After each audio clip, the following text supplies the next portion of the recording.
പള്ളിവാളും കാൽച്ചിലുമ്പുമായി വെളിച്ചപ്പാട് ആൾക്കൂട്ടത്തിനിടയിലൂടെ നടന്നു വന്നു. ചെണ്ടയുടെ ആസുരതാളം മുറുകി. അയാൾ അലറി. വാളുകൊണ്ട് നെറ്റി വെട്ടിപ്പൊളിച്ചു. നിത്യം പൂജിച്ചിരുന്ന ഭഗവതിയുടെ നടക്കിലേക്ക് പാഞ്ഞു.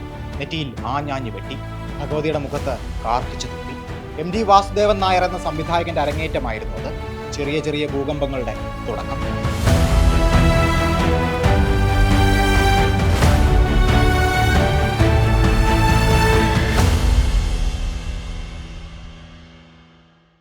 മണിക്കൂറുകളോളം നടന്ന് ചങ്ങമ്പുഴയുടെ രമണൻ വാങ്ങി വന്ന് പകർത്തി എഴുതിയ MDയെ ബാല്യത്തിൽ സിനിമ അത്ര കണ്ട് മോഹിപ്പിച്ചിരുന്നില്ല.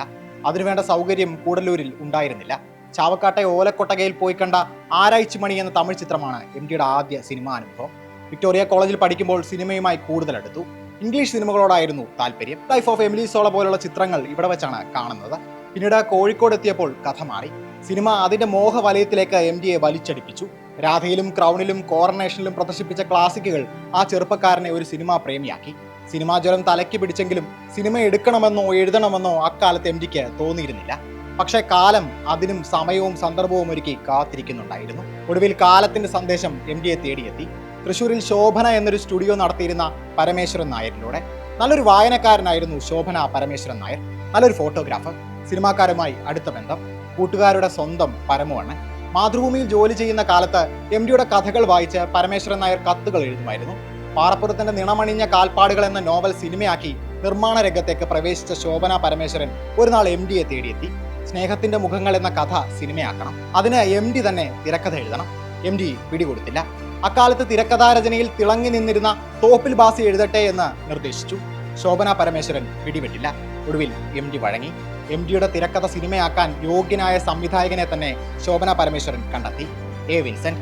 അഭിനേതാക്കളായി പ്രേം നസീറും KP ഉമ്മറും മധുവും ശാരദയും ജ്യോതിലക്ഷ്മിയും. മാതൃഭൂമിയിലെ ജോലി കഴിഞ്ഞുള്ള സമയത്ത് കോഴിക്കോട് വെച്ച് തിരക്കഥയുടെ ഫസ്റ്റ് ഡ്രാഫ്റ്റ് എഴുതി. മദ്രാസിലെ ഒരു ലോഡ്ജിൽ വെച്ച് ഫൈനൽ സ്ക്രിപ്റ്റും. അങ്ങനെ 1965 A. വിൻസെന്റിന്റെ സംവിധാനത്തിൽ MDയുടെ ആദ്യ തിരക്കഥ വെള്ളിത്തിരയിലേക്ക് എത്തി. മുറപ്പെണ്ണ്. മലയാള സിനിമ വള്ളുവനാടൻ ശൈലിയിൽ മിണ്ടിത്തുടങ്ങി.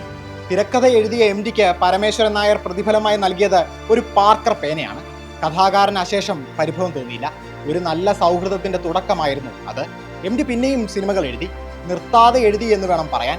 1965 മുതൽ 2013 വരെ, അതും 62 തിരക്കഥകൾ. MDയുടെ എഴുത്തിന് മഹാരഥന്മാർ ആക്ഷനും കട്ടും പറഞ്ഞപ്പോൾ പിറന്നത് മലയാളത്തിലെ എണ്ണിയാൽ ഒടുങ്ങാത്ത ക്ലാസിക്കുകളാണ്. ഒറ്റ ജോണറിലും കള്ളിയിലും MD എന്ന തിരക്കഥാകൃത്തിനെ ഒതുക്കാൻ സാധിക്കില്ല. P. ഭാസ്കരനും KS സേതുമാധവനും ഹരിഹരനും IV ശശിക്കും P. പവിത്രനും വേണ്ടി MD എഴുതി.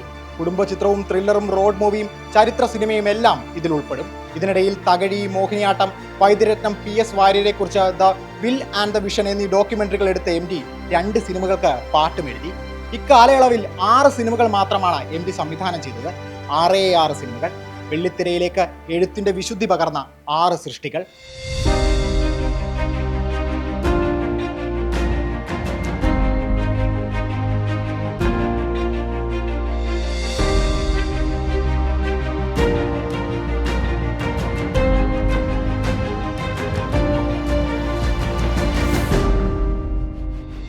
ആയിരത്തി 1973 ഇറങ്ങിയ നിർമ്മാല്യമാണ് ആദ്യ ചിത്രം. പള്ളിവാളും കാൽച്ചിലമ്പും എന്ന കഥയാണ് നിർമ്മാല്യമായി വികസിപ്പിച്ചത്.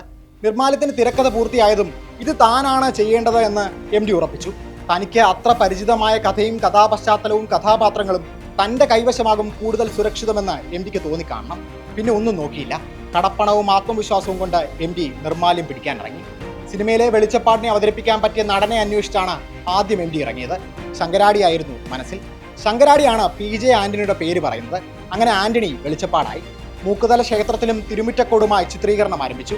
ഒരു ഗ്രാമം മുഴുവൻ MDക്ക് സഹായത്തിനായി എത്തി. ക്രിസ്ത്യാനിയായ PJയെ വെളിച്ചപ്പാടായി ക്ഷേത്രത്തിൽ കയറ്റുന്നതിൽ ചില മുറുമുറുപ്പുകളും ഉയർന്നു. സ്വതസിദ്ധമായ ശൈലിയിൽ അവയൊക്കെ MD പുച്ഛിച്ചു തള്ളി. നിർമ്മാല്യം ഭംഗിയായി ഷൂട്ട് ചെയ്തു. PJയുടെ വെളിച്ചപ്പാട് ശൗര്യത്തോട് ഉറഞ്ഞുതുള്ളി മലയാളിയുടെ ഇടയിലേക്ക് എത്തി. വീട്ടിലെ അടുപ്പെരിയുന്നതിനായി ഭാര്യ അന്യപുരുഷനുമായി ശാരീരിക ബന്ധം പുലർത്തുന്നതിന് സാക്ഷിയായ വെളിച്ചപ്പാട് ക്ഷേത്ര നടക്കിൽ നെറ്റി വെട്ടിപ്പൊളിച്ച് ഭഗവതിയുടെ വിഗ്രഹത്തിന് നേരെ കാർക്കിച്ചു തുപ്പുന്നത് കണ്ട് മലയാളി ഞെട്ടി. കണ്ടത് നേരോ എന്നറിയാൻ പലരും സിനിമ വീണ്ടും കണ്ടു. സിനിമ കേരളത്തിനകത്തും പുറത്തും നല്ല അഭിപ്രായം നേടിയെടുത്തു. അപ്പോഴാണ് ആ വാർത്ത വരുന്നത്. ദേശീയ പുരസ്കാരത്തിന്റെ പരിഗണനയിൽ ചിത്രമുണ്ട്. ഉടനെ സിനിമ തിയേറ്ററുകളിൽ നിന്ന് പിൻവലിച്ചു. 2 ദേശീയ അവാർഡുകൾ നിർമ്മാല്യത്തിന് ലഭിച്ചു. നിർമ്മാല്യം മികച്ച ചിത്രമായപ്പോൾ PJ ആന്റണി ഭരത് അവാർഡിനും അർഹനായി. സിനിമ വീണ്ടും തിയേറ്ററുകളിലേക്ക് എത്തി. ക്ലൈമാക്സിന്റെ മാനം വർദ്ധിച്ചു. സംസ്ഥാന അവാർഡ് പ്രഖ്യാപിച്ചപ്പോൾ 7 പുരസ്കാരങ്ങളാണ് നിർമ്മാല്യം നേടിയത്. ആദ്യ സിനിമയിൽ തന്നെ MD മികച്ച സംവിധായകനുള്ള സംസ്ഥാന പുരസ്കാരത്തിന് അർഹനായി. 1978 ഇറങ്ങിയ ബന്ധനമായിരുന്നു അടുത്തതായി MD സംവിധാനം ചെയ്ത ചിത്രം. ശോഭ, സുകുമാരൻ, ശുഭ എന്നിവർ പ്രധാന വേഷങ്ങളിലെത്തിയ ചിത്രം ഏകാഗിയായ ഒരു യുവാവിന്റെ കഥയാണ് പറഞ്ഞത്. ലക്ഷ്യബോധമില്ലാതെ അലഞ്ഞ അയാൾ ഒരു ഘട്ടത്തിൽ രണ്ടാനമ്മയ്ക്കും മകൾക്കും താങ്ങാവുന്നതാണ് ഇതിവൃത്തം. നിർമ്മാല്യത്തോളം പ്രശസ്തി നേടാൻ ഈ ചിത്രത്തിന് സാധിച്ചില്ല. കളക്ഷനും കുറവ്. പക്ഷേ ആ വർഷത്തെ മികച്ച ചിത്രത്തിനുള്ള സംസ്ഥാന പുരസ്കാരം ബന്ധനത്തിനായിരുന്നു. വയനാട് കാടുകളെ പശ്ചാത്തലമാക്കി അസ്വസ്ഥ ദാമ്പത്യത്തിന്റെ കഥ പറഞ്ഞ വാരിക്കുഴിയാണ് മൂന്നാമതായി MD സംവിധാനം ചെയ്തത്. പോളിടെക്നിക് അധ്യാപകനായിരുന്ന KC ജോയി ആയിരുന്നു നിർമ്മാതാവ്. MDയുടെ വാരിക്കുഴി എന്ന കഥ വായിച്ച് ഇഷ്ടപ്പെട്ട ജോയി ഇത് തിരക്കഥയാക്കി MD തന്നെ സംവിധാനം ചെയ്യണമെന്ന് നിർബന്ധം പിടിക്കുകയായിരുന്നു. പക്ഷേ സിനിമ വിജയിച്ചില്ല. തൊട്ടടുത്ത വർഷം തന്നെ അടുത്ത സിനിമയുമായി MD എത്തി. മഞ്ഞ്, പ്രശസ്തമായ നോവലിന്റെ ചലച്ചിത്രാവിഷ്കാരം. വിമലയുടെ അനന്തമായ കാത്തിരിപ്പിന് MD ദൃശ്യഭാഷ ചമച്ചു. അവളുടെ ഏകാന്തതയ്ക്ക് ഗുൽസാറിന്റെ വരികളിൽ MB ശ്രീനിവാസ് ഈണം പകർന്നു. ഹിമാലയൻ താഴ്വരയിലെ ഒരു സ്വപ്നഭൂമിയിൽ നിന്നും വിഷാദമധുരമായ ഒരു വിരഹഗീതം എന്നായിരുന്നു സിനിമയുടെ പരസ്യവാചകം. എന്നാൽ നോവലിന് ലഭിച്ച സ്വീകാര്യത സിനിമയ്ക്ക് ലഭിച്ചില്ല. MDക്കും തൃപ്തി തോന്നാതിരുന്ന ചിത്രമായിരുന്നു ഇത്. അടുത്തതായി സംവിധാനം ചെയ്യുന്നതിനായി മറ്റൊരാളുടെ കഥയാണ് MD ആശ്രയിച്ചത്. തന്റെ പ്രിയപ്പെട്ട പ്രേം പൊറ്റാസ്. SK പൊറ്റേക്കാട്ടിന്റെ കടത്തുതോണി എന്ന ചെറുകഥ MD കടവാക്കി മാറ്റി. വീട് ഉപേക്ഷിച്ചിറങ്ങിയ രാജു, അവൻ കടത്തുകാരൻ ബീരാന്റെ സഹായിയായി മാറുന്നു. ഒരു നാളൊരു പെൺകുട്ടി വയ്യാത്ത അവളുടെ അമ്മയുമായി ആ കടത്തുതോണിയിൽ കയറുന്നു. അവളുമായി അവൻ പരിചയത്തിലാകുന്നു. അവളുടേതെന്ന് തോന്നിയ ഒരു കൊലുസ് അവന് കളഞ്ഞു കിട്ടി. അതുമായി അവളെ തിരക്കി രാജു കോഴിക്കോട് എത്തുന്നു. അവിടെ അവനെ കാത്തിരുന്നത് ഗ്രാമത്തിന്റെ വിശുദ്ധിയോ നിഷ്കളങ്ക പ്രണയമോ ആയിരുന്നില്ല, നഗരത്തിന്റെ പൊയ്മുഖമായിരുന്നു. ഏത് കടവ് എന്ന് ചോദിക്കുന്ന രാജുവിന്റെ കണ്ണുകളിൽ നമ്മൾ കാണുന്നത് ആ നിരാശയാണ്. ഈ സിനിമയും വാണിജ്യപരമായി മുന്നേറിയില്ല.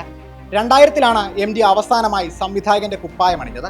തെലുങ്ക് എഴുത്തുകാരൻ ശ്രീരമണയുടെ മിഥുനം എന്ന കഥയുടെ ഇംഗ്ലീഷ് പരിഭാഷ MD വായിക്കാനിടയായി. അഗ്രഹാരത്തിന്റെ പശ്ചാത്തലത്തിൽ നടക്കുന്ന രമണയുടെ കഥയെ MD ഗ്രാമീണ അന്തരീക്ഷത്തിലേക്ക് പറിച്ചു നട്ടു. ഈ തിരക്കഥയെ അടിസ്ഥാനമാക്കി ഒരു ചെറിയ സിനിമ എടുത്തു, ഒരു ചെറുപുഞ്ചിരി. ജോൺ ബോൾ ഫിലിംസിന് വേണ്ടി നിഷ ജോൺ ബോൾ ആണ് സിനിമ നിർമ്മിച്ചത്. വെറും 89 മിനിറ്റ് മാത്രം ദൈർഘ്യമുള്ള ഈ ചിത്രം ഇന്ന് തിരക്കഥാ പഠിതാക്കൾക്ക് ഒരു പാഠപുസ്തകമാണ്. നമ്മളിൽ പലരും ഈ തിരക്കഥ സ്കൂളുകളിൽ പഠിച്ചിട്ടുമുണ്ട്. വാക്കുകളിൽ നിന്ന് ദൃശ്യങ്ങളിലേക്ക് തുറന്ന ആദ്യ കിളിവാതിൽ. ഒരു ചെറുപുഞ്ചിരിയിലൂടെ മികച്ച സംവിധായകനുള്ള സംസ്ഥാന അവാർഡ് വീണ്ടും MDയെ തേടിയെത്തി. ദാമ്പത്യ പ്രണയത്തിന്റെ മാധുര്യവും നിഷ്കളങ്കതയും ഊറുന്ന സംഭാഷണങ്ങളും രംഗങ്ങളും കൊണ്ട് സമ്പന്നമാണ് ഒരു ചെറുപുഞ്ചിരി. അമ്മാളുക്കുട്ടി അമ്മയായ നിർമ്മല ശ്രീനിവാസനും ഭർത്താവ് കൃഷ്ണക്കുറുപ്പായി ഒടുവിൽ ഉണ്ണികൃഷ്ണനും തിരയിലെത്തിയപ്പോൾ പ്രണയത്തിന്റെയും കരുതലിന്റെയും മറ്റൊരു ഭാവം മലയാളി അനുഭവിച്ചു. അവർ പരസ്പരം അയവിറക്കുന്ന ഓരോ ഓർമ്മകളും നമ്മുടെ ചുണ്ടിൽ ചെറുപുഞ്ചിരിയായി. ഒടുവിൽ MD നമ്മുടെ കണ്ണു നനയിപ്പിച്ചു. ജീവിതം എത്ര ലളിതമായ സമവാക്യമാണെന്ന ഓർമ്മപ്പെടുത്തൽ. ജീവിതം അതുതന്നെയായിരുന്നു MD എന്ന എഴുത്തുകാരന്റെ സിനിമാക്കാരന്റെ കൈമുതൽ. അനുഭവങ്ങൾ കൊണ്ട് ആ ജീവിതത്തെ MD ജീവസുറ്റതാക്കി. നമുക്ക് മുന്നിലേക്ക് വെച്ച ഓരോ ഫ്രെയിമിലും പല രൂപഭാവങ്ങളിൽ ജീവിതത്തെ അദ്ദേഹം അവതരിപ്പിച്ചു. നിരാശയായി, പ്രണയമായി, ഏകാന്തതയായി, പല പല മനുഷ്യരുടെ പല പല ജീവിതങ്ങൾ. മുന്നിലുള്ള ആ സത്യമാകണം MDയെ മൗനിയാക്കിയത്. സിനിമയുടെ ഗ്ലാമറിനും എഴുത്തു നൽകിയ പേരിനും നടുവിൽ MD എന്നും ഏകാഗിയായിരുന്നു. ഒച്ചപ്പാടുകൾക്ക് കാതു കൊടുക്കാത്ത എഴുത്തുകാരൻ. വായിച്ചു വെച്ച ഏതോ പുസ്തകത്തിലെ വരികൾ ഉള്ളിലിട്ട് അയവിറക്കിക്കൊണ്ട് ആൾക്കൂട്ടത്തിൽ തനിയെ MD.